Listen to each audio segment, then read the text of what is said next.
महाराज जी मैं खुद एक कॉरपोरेट जी। महाराज जी मैं खुद एक कॉरपोरेट हॉस्पिटल में सीईओ हूँ महाराज जी। बट मेरे को एक थोड़ा सा एक डाउट है महाराज जी। बच्चे अध्यात्म में अच्छा कर रहे हैं, कभी लगता है उन्हें इसी ओर जाना चाहिए, फिर कभी असुरक्षा होने लगती है।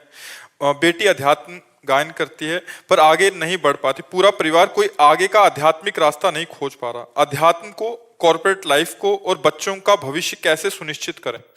आज हम स्कूल के बच्चे खड़े थे तो बच्चों को दुलार करते हैं। जैसे स्कूल के बच्चे आए ना, एक शब्दावली जरूर बोलते हैं उनसे, जैसे छोटे बच्चे कुछ उपदेश करते हैं। 2 लाइन बोला था, उसी में पूरा अध्यात्म है। छोटे बच्चों को या विद्यार्थियों को सबसे पहले ब्रह्मचर्य पर दृष्टि देनी चाहिए। सबसे पहले अगर ब्रह्मचर्य सुरक्षित है तो स्मृति, शरीर बल, सब बल जागृत हो जाएंगे। ब्रह्मचर्य पर अपने बच्चों को शिक्षा देनी चाहिए, बिल्कुल मित्रवत बैठाल कर उनको शिक्षा। बच्चों को कहा कि तुम अपने ब्रह्मचर्य पर ध्यान देना, जो बच्चा तुम्हें गंदी बात सिखाए वो तुम्हारे लिए बहुत दुश्मन की तरीके, ऐसे बच्चों का संग न करना। कोई गंदी बात मोबाइल से ना देखना। और नाम जप के लिए हम उनसे कहा, अगर 10 मिनट राधा राधा बोलोगे, 10 मिनट, तो तुम देख लेना तुम्हारी पढ़ाई में उन्नति होने लगेगी। थोड़े शब्दों से बोल। तो अध्यात्म को समझने के लिए पहले नींव डालो बच्चों में। कोई, हमने उनसे कहा बड़े होकर कोई नशा मत करना, छोटे छोटे बच्चे, कोई नशा मत करना, ये गंदी बातें जो गर्लफ्रेंड बॉयफ्रेंड ये सब नहीं, ये नहीं, ये व्यभिचार प्रवृत्ति जो छोटे बच्चों में आ गई, ये बहुत हानिकारक है। तो अध्यात्म के लिए नाम जप अत्यंत अनिवार्य है। तो जैसे उनका पढ़ना भी अध्यात्म में अनिवार्य है। जो आधुनिक पढ़ाई है, ये अगर हम काखा गाघा ना पढ़े होते तो हम शास्त्र की बातें न सुना सकते थे। प्रणाम है उन गुरुदेव के जिन्होंने काखा गाघा सिखाया, जिन्होंने बड़ा की मात्रा, छोटी की मात्रा, ये सब सिखाया ना। आज वही काम आया ना शास्त्रों के। तो आधुनिक पढ़ाई व्यर्थ नहीं है, आधुनिक पढ़ाई जरूरी है। तो बच्चों को जो आधुनिक पढ़ाई है वो उनकी पूजा है। जैसे अर्जुन छात्र धर्म से युक्त है तो भगवान कहते युद्ध तुम्हारी पूजा है। तो बच्चों की पढ़ाई उनकी पूजा है, और उस पूजा को पूर्ण करने के लिए 10-15 मिनट माता पिता को चाहिए कि उन्हें नाम कीर्तन या नाम जप में लगावें। महाराज बहुत अच्छा गाती है और सब कुछ करती है, फिर भटक जाती। नहीं नहीं, भटकने का क्या स्वरूप आप दिया, उसके भटकने का क्या स्वरूप? बिल्कुल छोड़ देती है, बहुत अच्छा भजन करती है, बहुत नहीं, छोड़ना तो नहीं चाहिए, गंदी बातें छोड़ना चाहिए, अच्छी बातें नहीं छोड़ना चाहिए। हम अपना एक समय बांधे। देखो, हम ये नहीं कहते कि बच्चे मनोरंजन करें ही ना, नहीं। कोई अच्छा धार्मिक सीरियल जो आपके साथ बैठ के देखा जा सकता है वो दिखाओ। ऐसे मोबाइल बच्चों को जो बड़े बड़े मिल गए हैं, स्मार्ट मोबाइल, और इधर उधर सर्च करने लगे तो बच्चों की बड़ी दुर्दशा हो रही है। आपको तो शायद नहीं पता हो, हमें तो प्रायः ऐसी घटना हमारे पास आती रहती बच्चों की, कि मतलब बड़ी दुर्दशा। एक मन अन्न जब हमारे उदर में जाएगा, एक मन अन्न 40 किलो, तब एक बार संतान उत्पत्ति करने योग्य वीर्य तैयार होता है। 40 किलो पौष्टिक अन्न पाने पर एक बार संतान उत्पन्न करने की क्षमता वाला सप्तम धातु प्रकट होता है। अब जो रोज 2 बार 3 बार इसको बच्चे छीण कर रहे हैं, उनको तो पता नहीं, तो अपनी जीवनी शक्ति, स्मृति सब नष्ट कर रहे हैं। हमें लगता है बच्चों को पहले ये सिखाना जरूरी है कि वो ब्रह्मचर्य से रहें और विद्या को भगवान की पूजा समझे, जो अपनी पढ़ाई है, और 10-20 मिनट नाम संकीर्तन, नाम जप ये जरूर करें। और माता पिता से मित्रवत व्यवहार करें। जैसे अपने दोस्त को हम हर बात बता देते हैं, ऐसे हम अपने माता पिता, और माता पिता को चाहिए कि बच्चे के ऊपर शासन प्यार वाला करे। अगर तुमसे कोई गलती हो जाए ना तो हम आगे खड़े हो जाएंगे, गलती करना मत, अगर गलती हो जाए तो तुम डरना मत, मुझे जरूर बता देना, मैं तुम्हें बचा लूंगा। ऐसे बच्चों से बात की जाती है। आजकल माता पिता ऐसी उद्दंडता करते हैं जो बच्चों को संभाल नहीं पाते, फिर बच्चे ऐसी समस्या में फंस जाते हैं कि उनको एक ही रास्ता दिखाई देता है, शरीर को।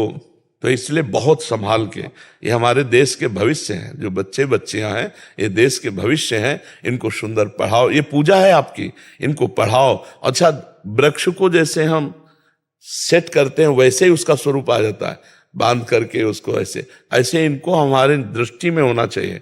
तुम्हें मोबाइल चेक करना चाहिए बच्चों के, पर बड़े चतुर हैं, पूरा उसका डेटा ही उड़ा देंगे, ऐसे बच्चे हैं। पर कोशिश करना चाहिए कि उनकी गलतियों को हम समझें, स्कूल जाना चाहिए, मास्टर से मिलना चाहिए और बच्चों से मिलना चाहिए, क्या चरित्र इसकी जांच करना चाहिए, क्योंकि छोटे छोटे बच्चे चरित्रहीन हो रहे हैं।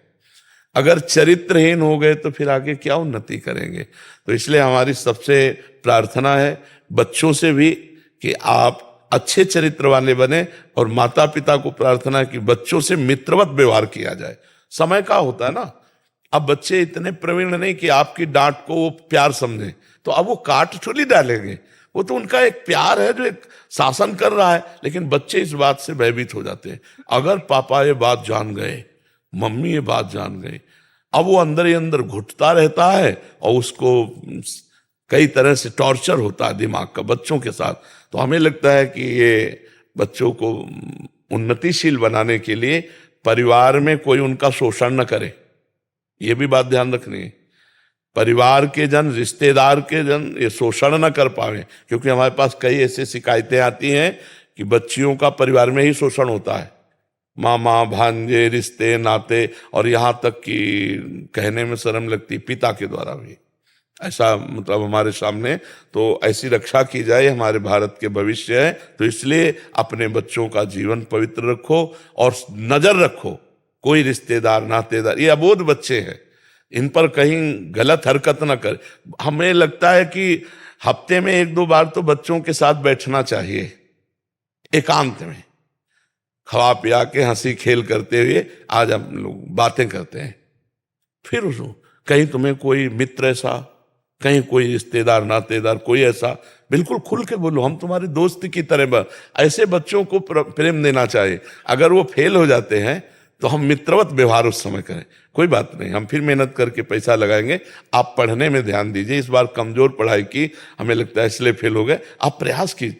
अब जैसे फेल हो गए और ऐसा, अब वो बच्चा छोटा सा, छोटा दिमाग, वो फिर कोई न। महाराज जी ये दो ही मुख्य कारण है महाराज जी। एक तो है जो पढ़ाई आदि में असफल हो गए, फिर घर में ये, और दूसरा बाहर रहते हैं बच्चे तो दोस्ती हो जाता है कहीं, तो फिर वो घबराते हैं क्योंकि घर में ऐसा बताएंगे। तो जैसे आपने बोला मित्रवत व्यवहार रहेगा, और दूसरा उनको जब असफल होने पे भी उत्साह मिलेगा कि नहीं तुम आगे और बढ़ो, तो एक बहुत अच्छा। हाँ, और जैसे 10 मिनट बैठ करके सत्संग सुनाओ, 10 मिनट अगर हम सत्संग सुनाएंगे रोज बच्चों लायक, जैसे ब्रह्मचर्य पर है, मित्रता पर है, कई ऐसे चैप्टर हैं, मन पर है, आपका मन आपको परेशान कर रहा हो तो कैसे बचना चाहिए, आखिरकार मन को शांति के लिए क्या करना चाहिए, आपके अंदर ये बहुत ओवर थिंकिंग बढ़ रही तो हमें क्या करना, इन सब पर चर्चा हो चुकी है। तो ऐसे सर्च करके और बच्चों को सुनाना चाहिए, थोड़ी देर सत्संग सुनाना चाहिए, तब बात बनती। और बच्चों को शिक्षा देनी चाहिए, रोज उठकर पैर छुओ,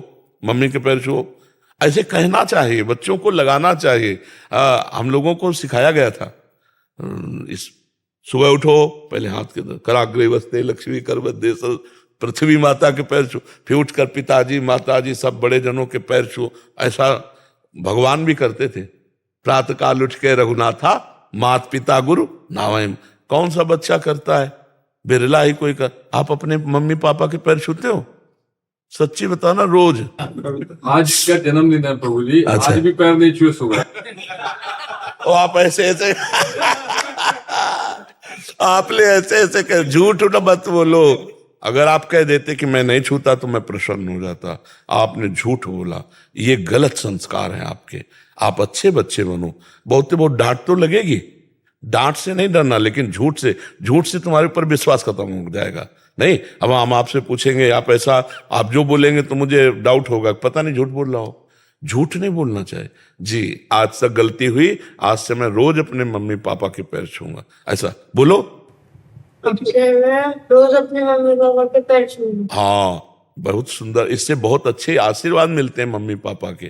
ठीक है महाराज जी, अगर कम शब्दों में बच्चों के लिए, क्योंकि माता पिता महाराज जी बच्चों को कहते हैं, तो बच्चे आजकल ऐसे माहौल में रहते हैं कि वो सुनना ही पसंद नहीं करते कि ये तो समझ नहीं पा रहे जो हम। तो महाराज जी बच्चों के लिए कि वो उनकी दिनचर्या क्या हो, मतलब जैसे आप बता रहे हैं। हाँ, बच्चों की दिनचर्या में क्या है कि पहले तो उनको समय से उठाना चाहिए, सूर्य उदय के पहले उठाना चाहिए, क्योंकि जब सूर्य भगवान उदय होते हैं तो बुद्धि, श्री, यश ये सब नष्ट कर देते हैं। जो शयन करता है उसकी आयु भी नष्ट होती है, श्री कांति भी नष्ट होती है, और स्मृति भी नष्ट होती है, बुद्धि भी नष्ट होती है।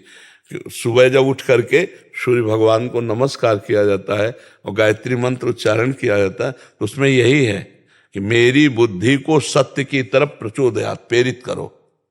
जो तो भगवान सूर्य ज्ञान के दाता हैं। अगर बच्चा सूर्य उदय के पहले उठे, फिर तो उसके लिए माता पिता को उठना पड़ेगा महाराज जी। हाँ, पर आज की दिन आज की दिनचर्या है 2-3 बजे सोना और 11 बजे उठना, तो अब हमारा तो कोई मेल ही जोल नहीं पाता है। हमारा तो 11 तो कम में 2 बजे उठते हैं। दिन में, हाँ दिन में। तो बताओ 2 बजे नहीं, 2 बजे रात्रि के उठते तो हमारे से मिल जाती बात की, और 2 बजे रोड में आ जाते। अब कैसे हम दिनचर्या बताएं जब प्रातः की दिनचर्या ही नहीं बन पाएगी। हाँ, तो जैसे अब ये दिनचर्या करके और बच्चों को तांबे के पात्र में रखा हुआ जल अगर पिलाया जाए, वज्रासन में बैठकर पिए, थोड़ा टहलो, सौंच जाओ, स्नान करो, 10 मिनट व्यायाम करो और इसके बाद अपनी पढ़ाई पे लगो। तांबे के जो पात्र में रात भर जल रखा रहा है उसमें पावर होता है, बौद्धिक शक्ति और पेट साफ करने का पवित्र जल होता है। अगर उसको गर्म कर लेते हैं तो पेट के लिए और लाभदायक होगा। थोड़ा हम गर्म करके उस जल को लेकर शौच करके, स्नान करके व्यायाम करें, और व्यायाम करके पढ़ाई करें, और हम उस पढ़ाई के समय ये भाव करें ये हमारे भगवान की पूजा है। क्योंकि बच्चों को ज्यादा पूजा पाठ में, पढ़ाई में लगाओ, पढ़ाई करें, और इसके बाद जब बाल भोग पाने का समय तो 10 मिनट राधा नाम कीर्तन करो और वो बाल भोग पाओ। 10 मिनट नाम के बाल भोग, और फिर अपने स्कूल जाओ।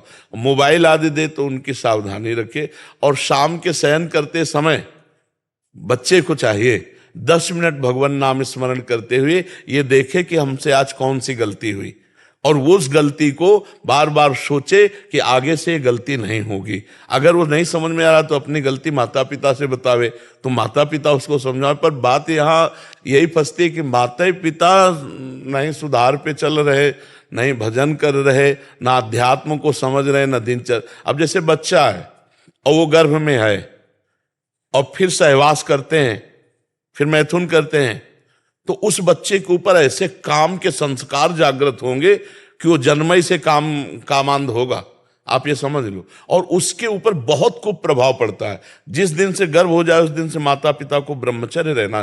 कौन माता पिता ब्रह्मचारी रहने? मतलब गर्भ की जो संस्कार प्रवृत्तियां हैं वो देने के लिए पहला लक्षण होता है। जब दिन माता को पता चल गया अब गर्भ हो गया तो अब सहवास बंद। जब तक बालक का प्रादुर्भाव नहीं होगा और फिर शव, तो उस तब तक ब्रह्मचर्य। अब इतनी क्षमता माता पिता में रह नहीं गई। माता पिता भागवतिक चिंतन करें, भागवतिक पवित्र भोजन बनाएं, भगवान को भोग लगाए, बच्चों को पवाएं, तो उनसे उनकी बुद्धि शुद्ध हो। अब ये सब होता होगा किन्हीं किन्हीं घरों में, लेकिन सब घरों में तो ऐसा नहीं होता होगा। पर ये जो प्रथा चली 11 बजे 12 बजे 1 बजे तक सोने की दिन की, ये बिल्कुल बुद्धि को भ्रष्ट कर देगी। सूर्य भगवान के उदय होते जो आदर नहीं करता भगवान सूर्य का, तो कम से कम उठ जाए, इतना आदर कर ले कि सैया छोड़ दे।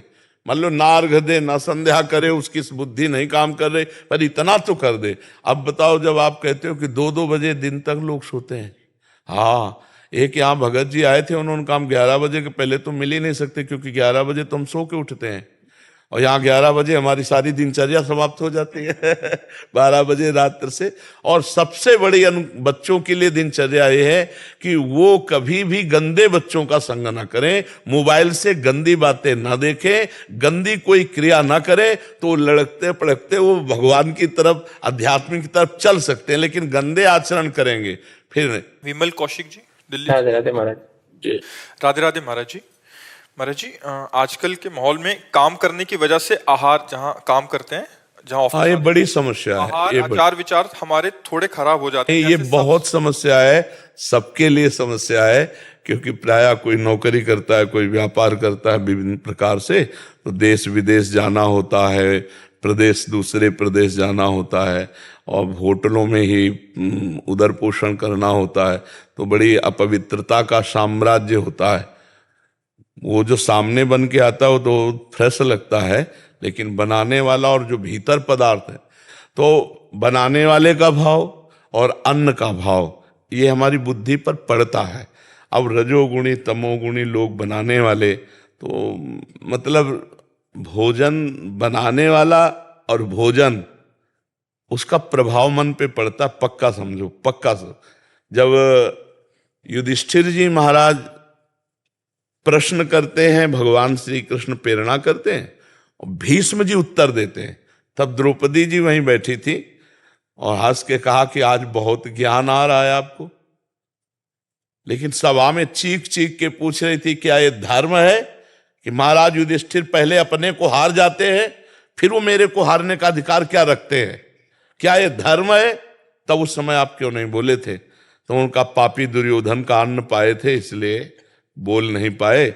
6 महीना हो गए बाणों की नोक पर पड़े हुए, तो सारा खून बह गया। अब हमारी बुद्धि पवित्र, जो प्रश्न करो वो उसका उत्तर ले लो। तो ये बात समझो, भीष्म जैसे महापुरुष, दुर्योधन जैसे अधर्म युक्त वृत्ति वाला, तो उसका प्रभाव पड़ा। तो हमें भोजन पर तो बड़ी समस्या है, कि बहुत समस्या है, बहुत ही समस्या है। क्योंकि व्यापार, नौकरी पेशा वाले अब कई कई दिन बाहर रहते हैं, उनको होटलों का ही खाना होता है, पर अब कैसे जिए यही समस्या है, कहा नहीं जा सकता। मर्जी इनका एक और आ गया है कि ये तो है ही है मर्जी बड़ी प्रॉब्लम, कि अभी जैसे ऑफिस में रहते हैं तो सारे जन रहते हैं, तो वहाँ खाना पीना उनका अशुद्ध रहता है। उसी के बीच में मैं खाता तो नहीं हूँ, बट बैठना पड़ता है, पर अभी साथ काम करना है तो इसलिए उन्हीं के साथ खाना पड़ता है। तो मर्जी ऐसे आचार विचार बिल्कुल, तो बड़ी समस्या है। अब जैसे आपके मित्र हैं, शराब पीते हैं, मांस खाते हैं, गंदी वस्तुएं पाते हैं, तो फिर आप उनके सामने, तो वो आपका उपहास करेंगे, आपकी अवहेलना करेंगे, उन्हीं के बीच में रहना, उन्हीं पर। ऐसे में अगर भजन कर ले गए तो भगवान की विशेष कृपा है। लंका में विभीषण जी भजन कर ले गए, नहीं कर गए? और स्थिति जिम दसनन मोह जीव विचारी, जैसे 32 दांतों के बीच में जीव, ऐसे विभीषण जी थे। तभी हनुमान जी को आश्चर्य हुआ जब वो राम राम राम राम नाम ते सुमिरन की ना, हृदय हरस कप सज्जन। पहले तो ये शंका हुई, लंका निश्चर निकर निवासा, यहाँ कहाँ सज्जन कर वासा? ऐसा साधु कौन है भाई कि यहाँ लंका में राम राम जप रहा है? तो विभीषण जी लंका में भक्ति कर लिए, तो हम भारत में तो कर ही सकते हैं क्यों? हमको अपने नियमावली में रहना। और एक बात बता दे, जय भोजन सामने जब तुम्हारे आवे तो भगवान का चिंतन करते हुए राधा राधा राधा और एक एक कवल ऐसे पाओ। तो भोजन असत वस्तु है, लेकिन राधा नाम सत वस्तु है। वो आपकी बुद्धि को भ्रष्ट नहीं होने देगी किसी भी परिस्थिति में हो। जैसे कुछ हमारे जो शरणागत शिष्य हुए, जिससे ऐसी ऐसी जगह उनको जाना पड़ता है कि जिसमें प्याज लहसुन के सिवा भोजन मिलेगा ही नहीं, प्याज लहसुन नहीं मिले, और दीक्षा लिए तो कैसे चले? तो हमने कहा थोड़ी सी किशमिश, किशमिश ऐसी चीज है कि 2-3-4 महीने तक बनी रहेगी। एक किशमिश भगवत प्रसादी है, उसको डालो और भगवान का स्मरण करते हुए पालो, वो कुछ नहीं बिगाड़ पाएगा। अब वो सहज में सबके लिए नहीं है, वो किसी विषम परिस्थिति के लिए, कि परिस्थिति ऐसी है। हमें लगता है कि बाहर जो घूमते हैं उनकी परिस्थिति ही ऐसी है कि प्रायः मतलब अपवित्र पात्र होंगे। अब उसी में आप पाके गए, उसी में शराब पीने वाला पाके गया, उसी में अपवित्र आचरण करने, तो पात्र तो अपवित्र है, फिर अंदर जो बन रहा है वो बड़ा। अब ये बुद्धि पर इसका प्रभाव पड़ता है, बहुत समस्या है। नहीं, इस समस्या का समाधान मतलब वो तो केवल हम बाहरी रूप से दे रहे हैं, बका कोई समाधान नहीं। मर्जी एक ट्रक ड्राइवर आए थे, हाँ वही, हाँ, कह रहे कि मैंने अभी 4-5 महीने से छोड़ दिया। मैंने कहा नहीं, आप चालू कर दीजिए। कह रहे घर परिवार में अर्थ आदि की समस्या हो रही है। कह रहे ट्रक चलाता हूँ, अभी निकले और कहाँ जाके रुकेंगे पता नहीं है। बिल्कुल। और कैसा ढाबा आदि है, तो कितना भी उनसे सात्विक लेने का प्रयास करो, बट बर्तन वही है, सब कुछ वही है। बड़ी बिल्कुल, पर नाम जप अगर करते रहोगे तो भ्रष्ट नहीं होने देंगे, ये हमारी बात है। नाम जप, राधा राधा राधा, कैसी भी परिस्थिति में हो भगवान का नाम, सादर सुमिरन जे नर करहीं भवसागर। बिल्कुल, गाय के खुर को जैसे पार करना कठिन नहीं होता, गोपद इवतर है। अगर सादर भगवान का नाम सुमिरन कर रहे, सब मंगल हो जाएगा। बकाया खान पान की पवित्रता तो बहुत ही समस्या है, बहुत ही समस्या है, पर जीना पड़ेगा। इसीलिए रोगों की बाहुल्यता हो रही, ब्लड प्रेशर हाई, लो, शुगर, कैंसर तो ऐसे हो रहा है जैसे बुखार होता है, इनको बुखार हुआ उनको बुखार, ऐसे कैंसर हो रहे हैं। ये खान पान की गलत सामग्रियां, अब अंदर कोई लोहे की मशीनें थोड़ी लगी आते हैं, अब किसी भी तरह के ऐसे केमिकल जाएंगे जो दूध में पड़े हुए हैं या अन्य पदार्थों में, तो नुकसान ही करेंगे। भगवान बचावे, अब कैसे कैसे कैसे जिया जाए, बहुत समस्या है। जो बाहर भ्रमण करते, हमारे अपने लोग हैं तो एक सीमा में है कि भाई ऐसे कर लो, ऐसे कर लो, एक आदमी के लिए 4 आदमी के लिए व्यवस्था हो सकती है, लेकिन अब जो भ्रमण करते हैं जो ऐसे, बहुत समस्या है।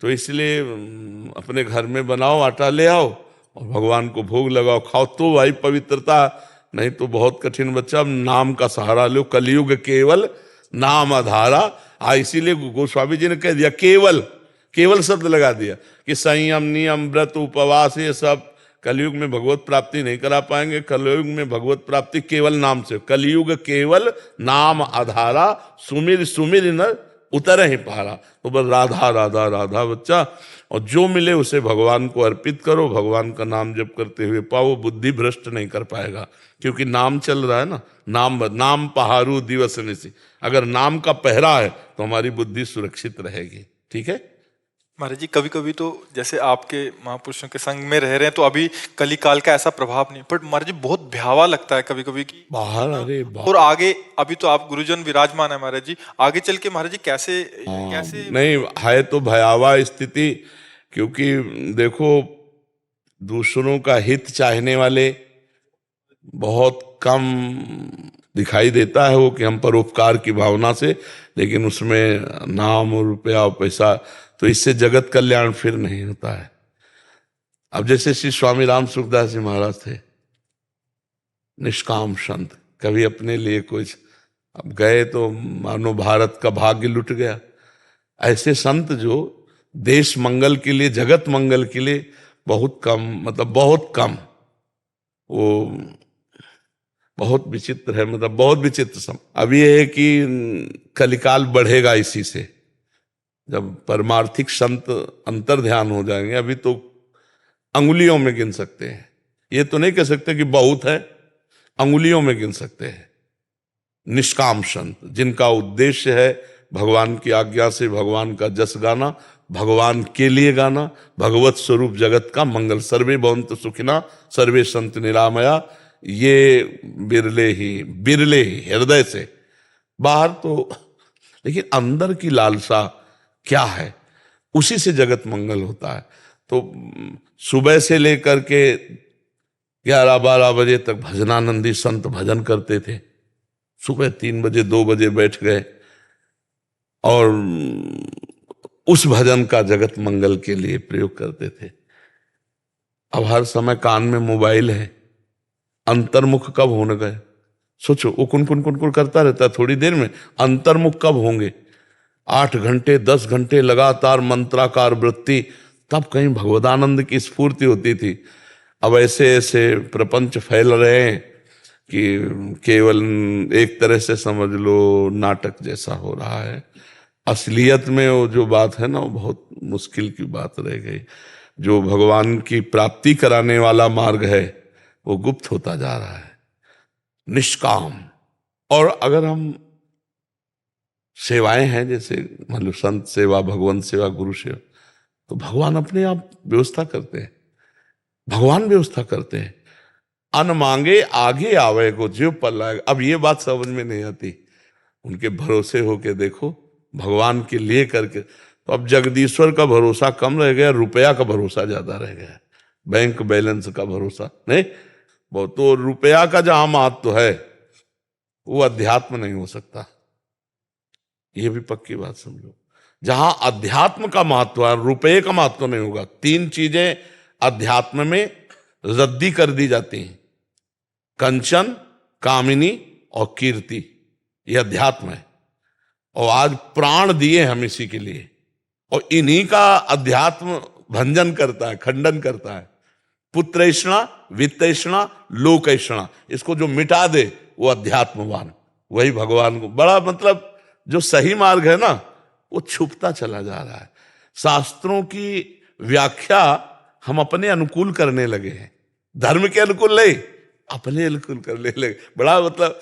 तो इसलिए बहुत भगवान की कृपा है, अभी अवसर है, निकल चलो, भगवान का नाम जप करो, अपने कर्तव्य को पूजा समझो, कोई नशा मत करो, पराई माँ बहन बेटियों की तरफ काम दृष्टि न रखो, साधु हो, घर में रहते हुए साधु हो, तुम्हें कहीं और भागने की जरूरत नहीं हो, चाहे जहां भाग के जाओ, माया सब जगह है। कोई ऐसी जगह बताओ जहां माया ना हो, और कोई ऐसी जगह बताओ जहां भगवान ना हो, तो जब कहीं भी भाग के जाओ तो माया मिलेगी ना, तो ऐसे ही कहीं भी भाग के जाओ तो भगवान मिलेंगे ना, तो तुम्हारे घर में भी तो भगवान है, जब सर्वत्र है तो तुम्हारे घर में भी है। अगर माया सर्वत्र है तो कहीं गुफा में जाओगे तो वहीं भी माया पहुंच जाएगी, भागने की जरूरत नहीं। नाम जप करो, कोई गंदा नशा न करो, कोई गंदा आचरण न करो, बढ़िया जीवन है। और भगवान की प्राप्ति सहज में होती है, ध्यान रखना, सहज हो जाओ, भगवान के हम हैं। बिगड़ी जन्म अनेक की वही सुधरे आज, हो ही राम को, पहली बात भगवान के हो जाओ, फिर नाम जप, तुलसी तज कुसुमात, गंदे आचरणों का त्याग करके भगवान का नाम जप करती है, सबको भगवत प्राप्ति हो सकती है। पर नाम जपना बहुत कठिन है, गंदे आचरणों का त्याग करना बहुत कठिन है, और हम श्री भगवान के, श्री भगवान हमारे, ऐसा हर समय ठसक रहना ये बहुत कठिन है। अगर यही धारण कर ले तो मंगल हो जाए। आदित्य जी उत्तराखंड से। राधे राधे। राधे राधे महाराज जी, आपके चरणों में कोटि कोटि प्रणाम। महाराज जी, हम जैसे ही थोड़ा नाम जप संग्रह करते हैं, वो संसारिक कर्म करते हुए विषय विकारों के छिद्र से खर्च हो जाता है। महाराज जी, हम नाम तो खर्च नहीं होता, किसका है? नाम नहीं खर्च होता, नाम अविनाशी है। वो ऐसा नहीं कि तुम्हारे किसी पाप कर्म से नष्ट हो जाएगा, पाप कर्म अलग डिपार्टमेंट है, और ये भगवान का त्रिगुणातीत अविनाशी सच्चिदानंद नाम अलग है, उसका आपको दंड मिलेगा जो पाप करोगे, लेकिन ये नाम आपकी उन्नति करेगा, आपको भागवती घसीटेगा भगवान की तरफ, आपकी बुद्धि में चलन पैदा करेगा कि आप गलत कर रहे हैं। अगर और नाम बढ़ा दें तो पाप और पाप की प्रवृत्ति दोनों का नाश करके वो सच्चिदानंद सुख, नाम कभी नष्ट नहीं होता। जैसे भगवान अविनाशी है ना, ऐसे भगवान का नाम अविनाशी है। मानो आप 10 माला नाम जप करते हैं, फिर आपकी मनोवृत्ति गंदे आचरण में जाती है, आप उसे नहीं रोक पा रहे हैं, तो उसका दंड मिलेगा आपको, लेकिन इसका पुरस्कार मिलेगा। और ये नाम अविनाशी आज नहीं, आज अभी से लेकर अनंत काल तक आपको सुख देता रहेगा। नाम में बहुत सामर्थ्य है। अब ये कि जैसे गेहूं आज वो तो आज ये नहीं काट लोगे, उसके लिए 6 महीना फसल तैयार करनी होती है। ऐसे वर्तमान का जपा हुआ नाम वर्तमान में ही काम कर रहा है। जैसे व्यक्ति भूखा हुआ बहुत दिन का हो और एक एक कवल भोजन पावे तो तृप्ति, पुष्टि, क्षुधा निवृत्ति हो रही है, पर उसे पता नहीं चलेगा। उसे पता चलेगा जब कम से कम आधा पेट हो जाए। ऐसे ही हमारा भजन जब कम से कम 12 घंटा होने लगे, तब हमारी समझ में आएगा कि भजन का आनंद क्या है। एक कवल भी अपना काम कर रहा है, ऐसे एक एक नाम जो जप कर रहे हैं तो संसार से निवृत्ति, परमात्मा के स्वरूप का ज्ञान और प्रेम, ये तीनों बराबर बढ़ते हैं। लेकिन पता तब चलेगा जब आधा पेट कम से कम भोजन हो जाए। ऐसे कम से कम आधा समय हमारा भजन में जाने लगे, 12 घंटा उठते बैठते चलते फिरते भगवान का, तब उसको समझ में आएगा। नाम अविनाशी, इसका कभी नाश नहीं होता। इसको खूब जपो और कोशिश करो कि हमारे द्वारा कोई पाप कर्म ना हो। अगर भूल चूक से हो जाते हैं तो भगवान से प्रार्थना करो कि आगे बार हमको सामर्थ्य दो कि मैं अगली बार ना कर पाऊं। भगवान ऐसी कृपा करेंगे। हम लोग बहुत फिसड्डी स्वभाव के हैं, जरा में फिसल जाते हैं, तो हमें थोड़ा ज्ञान हो भगवान के भजन से कि हमारा मार्ग क्या है, सुख क्या है, किसमें सुख है, तो हम सही मार्ग का चयन कर पाएं। पर बड़े बड़े ज्ञानियों को भी फिसला देती है ऐसी भगवान की माया है। चूक हो जाना कोई बड़ी बात नहीं है, चूक सबसे होती है, लेकिन बार बार चूक होना है नहीं, चूक सबसे होती है लेकिन बार बार चूक होना, फिर वो चूक ना होकर वो अपराध बनता है। मतलब एक बार हमसे तो चूक हो गई, तो राहती न प्रभु चित चूक किए की, करत सुरति सयबार ही की। प्रभु अपने जनों के द्वारा चूक हुई को हृदय से नहीं देखते। उसके हृदय की बात को ये करना नहीं चाहता था, पर मेरी माया की प्रबलतावश ये चूक। लेकिन बार बार को चूक नहीं कहते, बार बार को अपराध कहते हैं। तो हमें लगता है आप कोशिश करो कि जिन गलतियों को आप जानते हो उनकी पुनरावृत्ति ना हो। अगर फिर भी हो जाती है तो निराश और उदास और हताश होने की जरूरत नहीं। ये बहुत बड़ा फिसलन का मार्ग है, तो हम कभी भी फिसल सकते हैं, पर हम कोशिश करें कि ना फिसले। भगवान बल देंगे, भगवान कृपा। बहुत बड़ा फिसलन का मार्ग है। अपने लोग जिंदगी चले ना, तो अपने लोगों को पता है। देखो, तुम्हें भूख लगी, भोजन पा लिया, तो तुम भूख का स्वाद क्या जानो? तुम्हें भूख लगी, भोजन पा लिया, तो तुमने भूख का स्वाद क्या चखा है? तुम्हें काम पीड़ा लगी, भोग कर लिया, तुमने काम की जलन को क्या जाना? तुम्हें जो लगा वो सब है, लेकिन जो लगे उसको सह जाए, तब पता चलता है त्राहिमाम त्राहिमाम, प्रभु कितना जलन देते हैं ये संसार के विषय, ये भोग। तब वो धीरे धीरे जलते। देखो, कच्ची मटकी में एक चुल्लू पानी डालो, पूरी मटकी फैल जाएगी, और जब आग में तपा दी जाती है तो वही वर्षों खूब भर के पानी रखो, कुछ नहीं फर्क पड़ता। तो ऐसे ही भगवान के मार्ग में हृदय को पक्का किया जाता है। ये काम क्रोध लोभ मोह मद मत्सरी आग है, ये अग्नियां जलाती हैं, और जो सह गया वो भगवान को प्राप्त हो गया। यम ही न व्यथ्यन्ते ते पुरुषम पुरुषर्षभ सम दुखा सुखाधीरम स्वअमृतत्वाय कल्पते। वो अमृत पद का अधिकारी हो जाता है जो इन वेगों को, काम का वेग, क्रोध का, भूख का, प्यास का, वाणी का, अहंकार, इन सब वेगों को जो भगवान का आश्रय लेकर सह जाता है। पर है बहुत कठिन। बातें बना लेना बहुत सरल है, लेकिन है बहुत कठिन। अगर इस कठिनता को सह गया तो भगवत प्राप्ति निश्चित हो जाती है। इसलिए पहला विश्वास करो कि आपके द्वारा जपा हुआ नाम आपके बैंक लॉकर में बिल्कुल सुरक्षित रखा है, उसकी हानि नहीं हो सकती। आपके द्वारा जो पाप कर्म हो रहे हैं उनका दंड मिलेगा, और उनका दंड बड़ी सम्मान से मिलेगा।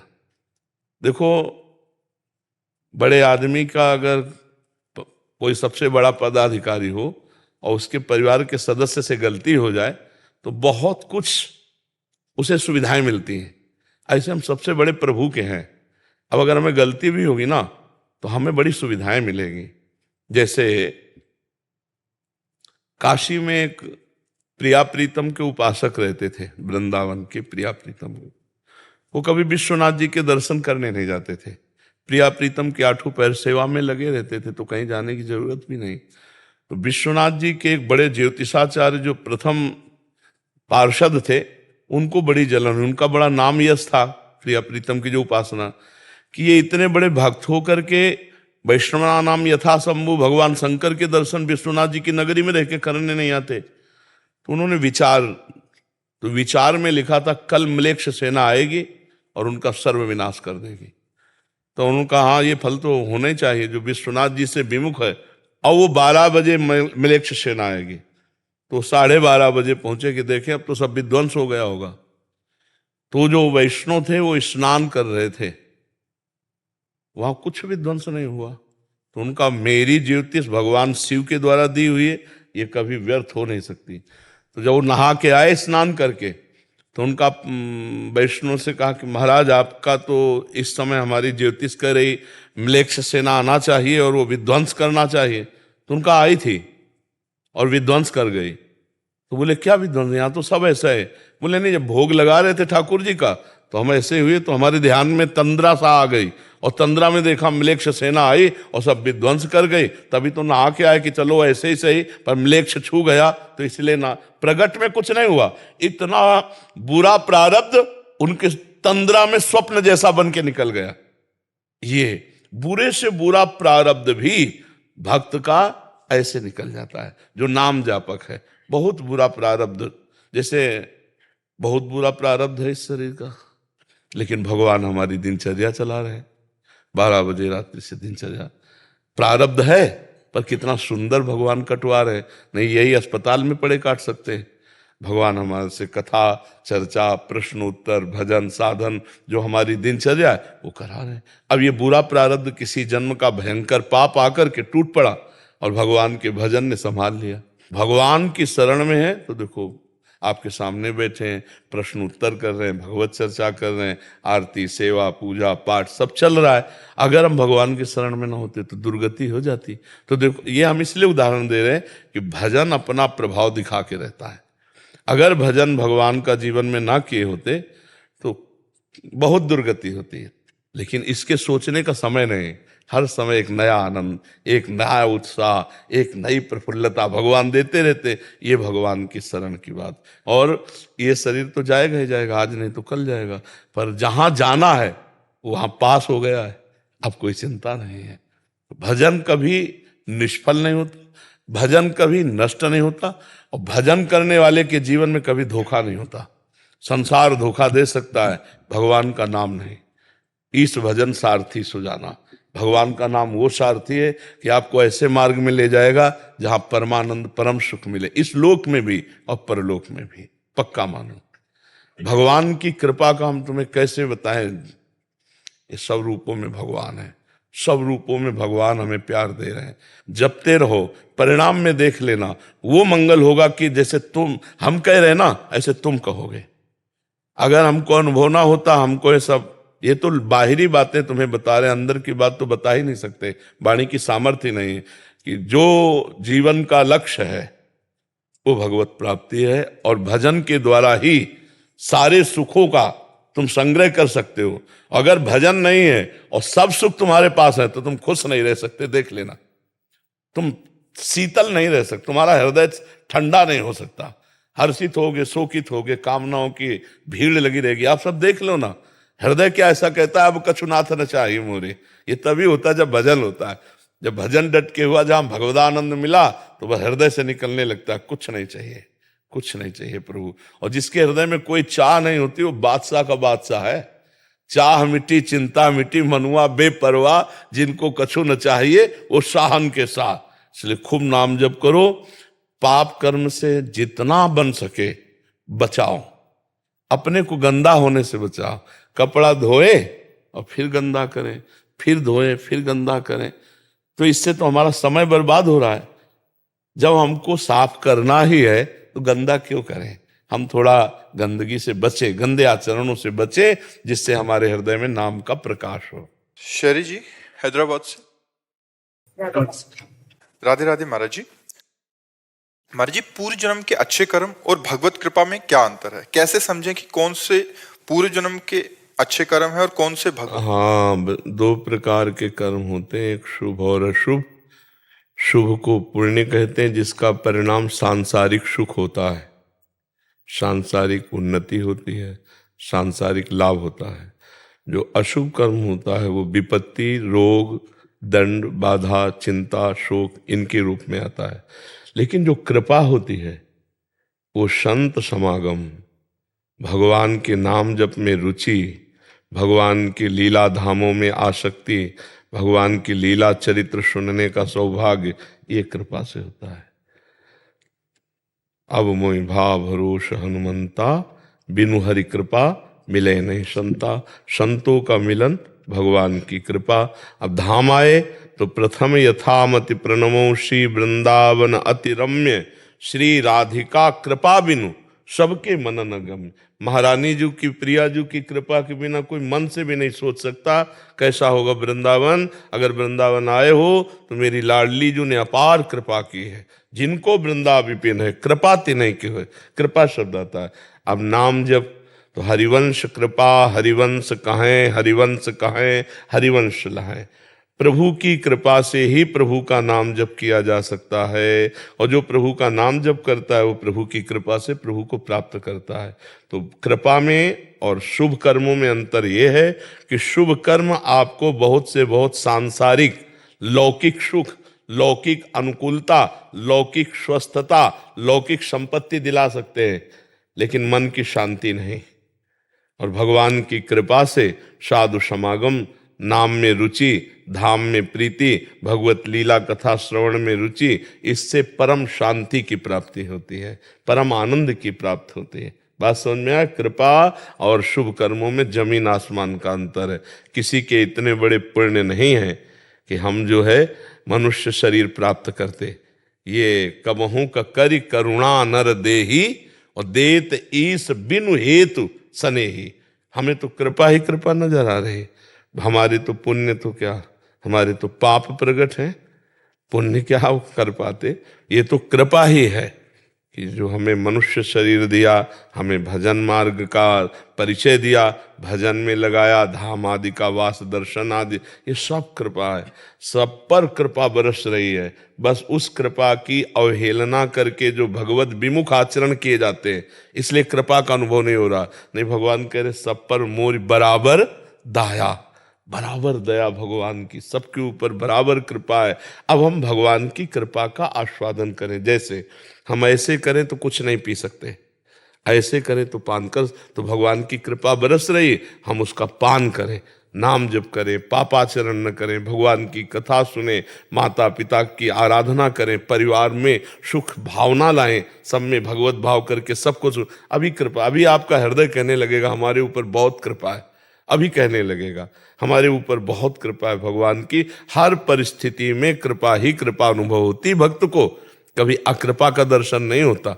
हमारे भगवान ऐसे कृपालु हैं, जन अवगुण प्रभु मान न काऊ, दीन बंधु अति मृदुल स्वभाव। तो कृपा तो अलौकिक होती है, और ये जो पुण्य होते हैं वो लौकिक होते हैं। वो लौकिक लोग पर लोग के सुख दे सकते हैं, वो भगवान की प्राप्ति नहीं करा सकते हैं। हाँ, एक पुण्य है साधु सेवा। अगर संतों की सेवा बन गई तो ये पुण्य जो है भगवान की प्राप्ति करा देगा। अगर सुकृत कहा जाए तो यही, कदा वा खेलंतो ब्रजनगर वीथीश हृदयम हरंतो श्री राधा राधा ब्रजपति कुमारो सुकृतिना। सुकृति माने पुण्यवान। ऐसे किसी पुण्यवान को गलबहिया दिए हुए प्रिया प्रीतम वृंदावन में चित्त का अपहरण कर लेते। कौन? जो रसिक चरण सेवी है। क्योंकि रेमन रसिकन संग बिन रंच न उपजय प्रेम। अगर भगवत प्रेमी महात्माओं की चरण सेवा बन जाए तो ये सेवा भगवत प्राप्ति करा सकती है, और किसी पुण्य में ताकत नहीं। वो तो लौकिक सुख दे सकते हैं। पुण्य क्षीणे मृत्यु लोके विसंति, आप स्वर्ग आदि जाकर भोग कर सकते हैं, फिर यहाँ आना पड़ेगा। आना जाना मिटता है भगवान की कृपा से, संतों की कृपा से। भगवान की कृपा से संत मिलते हैं, और संत की कृपा से भगवंत मिलते हैं। पक्का समझो, भगवान के अगर प्रेमी जनों का संग न हो तो भगवान की प्राप्ति हो ही नहीं सकती। विभीषण जी की शुद्ध शरणागति हनुमान जी के मिलने के बाद हुई नहीं, तुरंत लंका से निकल पड़े भगवान के भरोसे। नहीं तो भजन तो बहुत दिनों से कर रहे थे, पर जब हनुमान जी का दर्शन हुआ तब विश्वास हुआ कि भगवान की मेरे ऊपर बहुत अनुग्रह कृपा दृष्टि है, और छोड़ करके भगवान की शरण में आ। संत मिलन मतलब भगवंत मिलन का पहला सोपान शुरू हो गया। अगर संत मिले तो मतलब भगवान के मिलने की अब हमारी पहली सीढ़ी तैयार हो चुकी। अब इसी से अध्यात्म की भूमिका बढ़ने लगती है। यदि हम उनकी आज्ञा पे चलें, उनकी बात माने, उन पर विश्वास करें, उनकी बात पर विश्वास करें, तो भगवत प्राप्ति। तभी भगवान श्री राम जी नहीं कह रहे, प्रथम भगति संतन करि संगा, दूसरी रति मम कथा प्रसंग। पहली सीढ़ी, पहली भक्ति। भगवान अगर संत समागम कर दे, इससे बड़ी हमारे ऊपर कृपा नहीं हो सकती। सुत दारा धन लक्ष्मी पापियों के घर हो, संत समागम हरि कथा तुलसी दुर्लभ, उमा संत समागम सम न लाभ कछु आन, तात स्वर्ग अपवर्ग सुख, धरी तुलाए कंग, तूलन ताय सकल मिली, जो सुख लव सत्संग। क्षण मात्र के भगवत प्रेमी महात्मा के संग से जीवन के जन्म संचित कर्म भस्म हो जाएं। अगर उनकी हम बात मान ले और चल पड़े, बात मान ले, बात ना माने तो फिर अगम्य हो। महासंगस्त दुर्लभ हो पर अगम्य हो, बात मान ले तो अमोघस्य, निश्चित भगवत प्राप्त। अभिजीत विशेन जी लखनऊ से। राधे राधे महाराज जी। राधे राधे महाराज जी। महाराज जी, क्या संतों के आशीर्वाद से व्यक्ति का भाग्य बदल सकता है या भाग्य परिवर्तन के लिए स्वयं के कर्म ही प्रमुख भूमिका निभाते हैं? हाँ, ये बात समझना है कि संतों के आशीर्वाद से हमारे कर्म सुधरते हैं। हमारे जो कर्म हैं, कुकर्म की तरफ जा रहे थे, अब वो सुकर्म होने लगते हैं और फिर गुणातीत होने लगते हैं। जो अहंकार रहित कर्म होता है वो गुणातीत स्थिति को प्रदान करता है। जो अहंकार युक्त होता है वो गुण के अंतर्गत कर्म। पहले हमारे कुकर्म सुधरेंगे, सुकर्म होंगे, फिर सुकर्म का कर्ता भाव भी जाएगा। ये संत आशीर्वाद है। ऐसा हम नहीं मान सकते कि वो तेज निकला जैसे पोस्टर में नहीं बनाए होते हम। हाँ, ये बातें हमें थोड़ा कम समझ में आती है। जब फूंक मार दिया नहीं, ये तो हमारी समझ की परे की बात। या फिर प्रश्न किया नहीं, हाँ, ये हमारे समझ की परे की बात है। वो जब भगवान समझा देंगे तो आपको बता देंगे। अभी हमें इतना ही समझ में आया है कि संत संग से हमारी जो कुमति है वो सुमति में बदलती है। हमारे अंदर विवेक जागृत होता है, सत असत का निर्णय होता है, असत का त्याग करके सत में स्थिति होती है। बिनु सत्संग विवेक न होई, राम कृपा बिनु सुलभ न सोई। संत संग का फल क्या है? ये विवेक होना। विवेक होना नहीं, अब ऐसे वैसे वाली बात तो हमें समझ में नहीं है। हाँ, इतना हम जरूर देखा कि सिद्ध महात्मा जन, जैसे आप प्रियजन हो उनके, और कोई बुरा प्रारब्ध आपको परास्त करने वाला हो, आप सेवा में हो, तो आप जान नहीं पाए, वो अपने ऊपर प्रारब्ध ले लिए, खुद भोग लिए।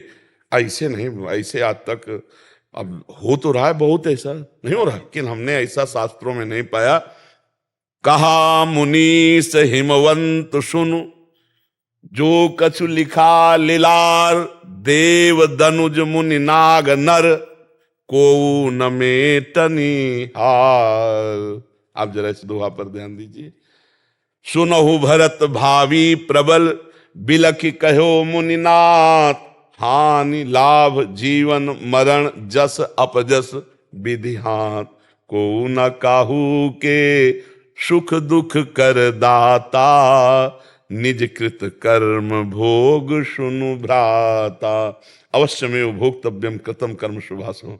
हमारा भजन, हमारी साधना हमारे लिए नहीं है, वो सब आपके लिए है, जगत के लिए। सर्वे भवन्ति सुखना सर्वे संत निरामया। हमारा तो हो गया, हम तो फ्री में नौकरी कर रहे हैं आपके लिए। सच्ची मानिए, हमारे जीवन का उद्देश्य अब हमारा नहीं है, हमारे जीवन का उद्देश्य आप है। संत सहायक पर लागे। हाँ, हमारे जीवन का उद्देश्य आप है।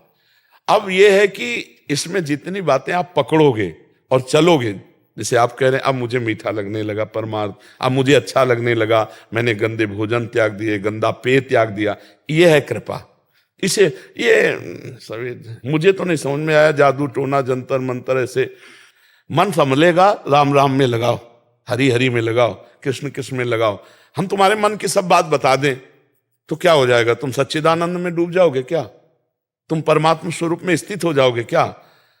होगा तब जब मन को निरंतर प्रभु में लगाओगे। सच्ची बात मान लो, उठते बैठते चलते फिरते राधा राधा राधा राधा, फिर देखो आनंद की बौछार अंदर से आने लगेगी। अभी थोड़ा कम है, बड़े बड़े संत महात्मा विराजमान है, आगे चलकर केवल केवल ही पाखंड का बोलबाला रहेगा। कलयुग तभी बढ़ेगा ना। अभी तो मान लो विज्ञ संत जन है जो परमार्थ को जानते हैं, नहीं तो पूरा का पूरा नाटक, कोरा नाटक। सत्य मार्ग को समझना, सत्य मार्ग में चलना थोड़ा कठिन है, लेकिन सत्य से ही आनंद मिलेगा। आप इतनी बात समझ लीजिए। बार बार प्रार्थना करते, कोई भी इतना बड़ा, जब एक तांत्रिक था वो संतों को परेशान करता, तो करपात्री जी गए, धर्म सम्राट करपात्री, नारायण नारायण नारायण, शुरू करो अपना तंत्र मंत्र। अब वो थोड़ी देर कुछ नहीं, तो उनका आप धर्म सम्राट करपात्री जी हो क्या? उसने देखा तो था नहीं, तो उनका तुमको इससे मतलब नहीं, तुम चैलेंज करते हो बहुत बड़े तांत्रिक, तुम्हें जो आता हो कहो। और हम 3 बार नारायण नारायण कहेंगे, और अगर संकल्प कर लिया तो तू समझ, तो चरणों में गिर गया। और हमारा मन प्रभु में अगर लगाए तो वो भोग हमको कष्ट नहीं देगा। यही उपाय है। सा वही मना कृष्ण पदारविंद। अगर मन सुख दुख का भोगता मन है और मन परमात्मा में लगा है तो आनंद है ना। शरीर स्वस्थ है, मन भोगों में लगा तो जल रहा है, वो जल रहा है। जब भगवान को यहां आकर के चैन से रहने को नहीं मिला तो तुम्हें कहां से मिल जाएगा? हमें बता दे। है? सुबह राज्याभिषेक हो रहा है, सामयिक 14 वर्ष का वनवास हो रहा है, पैदा हो रहे हैं, कंस कारागार में ले जाए जा रहे हैं, गोकुल में वहां पूतना जा रही है, तृणावर्त जा रहा है, सकटासुर जा, भाग के वृंदावन आए, वत्सासुर, बकासुर, अघासुर, कहीं चैन से रहने, भगवान को चैन से रहने नहीं दिया संसार, तुम्हें कहां से चैन से रहने देगा। इसलिए अगर चैन वास्तविक, तो मन को जब हम आह्लादित कर पावे तो हमें चैन मिल जाए। मन आह्लादित होता प्रभु के चिंतन से। तब लग कुशल न जीव को, सपने हो मन विश्राम, जब लग भजत न राम को, शोक धाम तज का।